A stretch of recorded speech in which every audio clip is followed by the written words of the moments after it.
E aí, pessoal, mais um vídeo que eu gostaria de trazer para vocês de como despachar adequadamente com o juiz, né, ou com o desembargador, ou até mesmo com o ministro do Tribunal Superior. Como eu devo realizar o despacho com o juiz? Qual a forma mais eficiente? Qual a forma mais efetiva? Qual a forma mais profissional? Então vamos falar um pouquinho disso aqui. Mas antes disso, eu gostaria de te pedir para você se inscrever se você não é inscrito, ou para você também deixar aí um gostinho, um joinha, isso ajuda bastante. Também deixa nos comentários aí se você tem alguma sugestão de vídeo, o que você achou desse vídeo, isso é muito importante para eu poder continuar produzindo conteúdo para você, tá bom? Mas vamos lá. Eu gostaria de dividir esse vídeo em duas partes. A primeira parte, nós vamos trabalhar o seu trabalho que será realizado antes mesmo de você realizar efetivamente o despacho.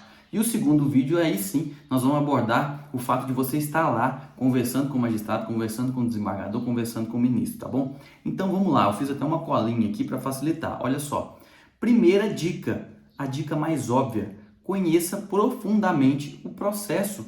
Conheça profundamente os autos, conheça profundamente as partes, conheça efetivamente qual a posição do Ministério Público, o que o Ministério Público está pedindo ali do seu cliente, quais são os crimes que estão sendo imputados ao seu cliente, quais são os crimes que estão sendo imputados aos outros envolvidos, se o processo também envolver outros acusados, tá bom? Isso é muito importante. Por quê? Para você não ser surpreendido, por exemplo, com o juiz questionando você, depois falar, doutor, e essa situação aqui do processo? Porque muitas vezes você vai despachar com um magistrado achando que ele não leu o processo, que ele não leu, e geralmente acontece mesmo, que ele não tem conhecimento dos fatos, mas você pode ser surpreendido positivamente, né, com o fato de fato, o magistrado já ter analisado ali os autos, ou o ministro relator, né, o desembargador relator, já ter analisado os autos com profundidade, e aí questionar você sobre um determinado detalhe e você não soubesse. Se acontecer isso, meu amigo, acabou, você já perdeu, tá bom?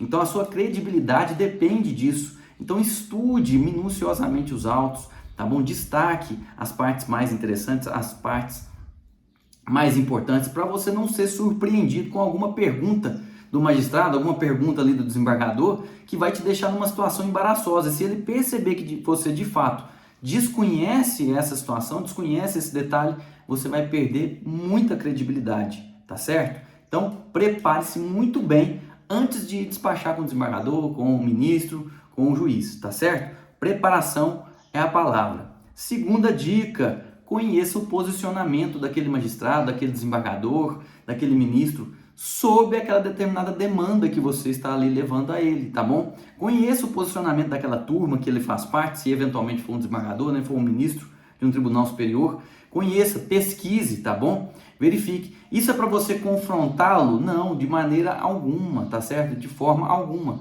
Por quê? Porque você pode ser surpreendido também por ele falando, olha, doutor, mas veja bem, você já conhece o meu posicionamento a respeito disso ou você não conhece? Muitas vezes o posicionamento do juiz, o posicionamento ali do desembargador em relação àquela situação que você está apresentando para ele, ela é divergente daquilo que você está pedindo.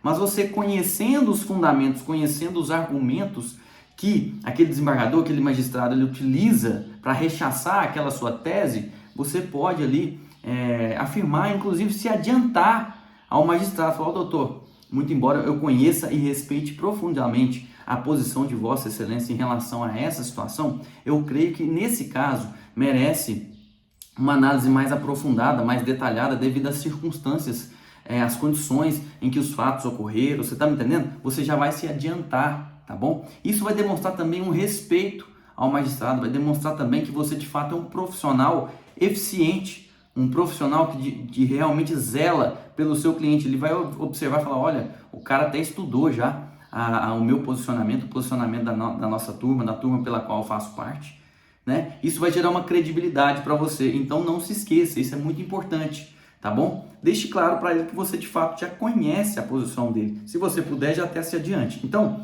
antes mesmo de despachar com o magistrado, despachar com o desembargador, você já vai estudar ali a posição dele em relação àquela situação, aquele fato, aquele tema, a posição da turma, a qual ele faz parte. Pode acontecer também, se ele for um desembargador, um ministro, talvez a posição dele é favorável à sua, mas o voto dele às vezes é vencido, você também tem que saber isso, tá bom? Então, isso tudo vai gerar credibilidade para você. Então, isso também faz parte da sua preparação antes mesmo de você efetivamente despachar com o magistrado. Então saiba muito bem a posição dele sobre aquele determinado tema, a posição da turma, caso ele seja um desembargador ou um ministro, tá bom? Terceira, olha só, faça memoriais objetivos, pelo amor de Deus, pelo amor de Deus. Não faça memoriais extensos, prolixos. Não utilize linguagem extremamente rebuscada nos memoriais. Não, pelo contrário, você vai ser o mais objetivo possível, tá bom?